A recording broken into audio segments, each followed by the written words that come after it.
Hi everyone, আজ তোমাদের সাথে শেয়ার করব মোমোর রেসিপি। তো চলো দেখে নেওয়া যাক। প্রথমেই নিয়ে নিয়েছিলাম গ্রেট করে রাখা গাজর, বাঁধাকপি, পেঁয়াজ আর এক সাইডে মেখে রেখেছিলাম ময়দা। এরপর হালকা তেল দিয়ে সবজিগুলোকে ভেজে নিয়েছিলাম আর এর মধ্যে দিয়েছিলাম স্বাদ মতো লবণ, গোলমরিচের গুঁড়ো আর একটু আদা কুচি, রসুন কুচি। এরপর গোল গোল করে বেলে এর মধ্যে পুর দিয়ে শেপ দিতে হবে। প্রথমে শেপগুলো ভালো না হলেও পরে ঠিকঠাক মতো করতে পেরেছিলাম। এরপর সেই ঝাল চাটনি বানানোর জন্য নিয়ে নিয়েছিলাম 3টে টমেটো আর 8টা মতো শুকনো লঙ্কা। সেটাকে সেদ্ধ করে ভালো করে পেস্ট করে নিয়েছিলাম।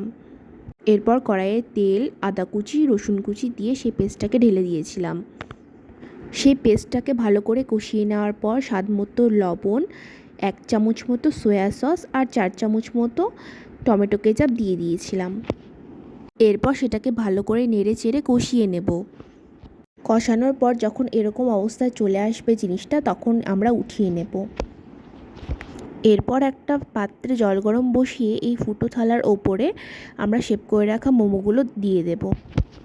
এরপর উপর থেকে ঢাকা দিয়ে দেব যাতে মোমোগুলো সিদ্ধ হতে পারে ভালো করে। রেসিপি ভালো লাগলে like, comment, share and subscribe.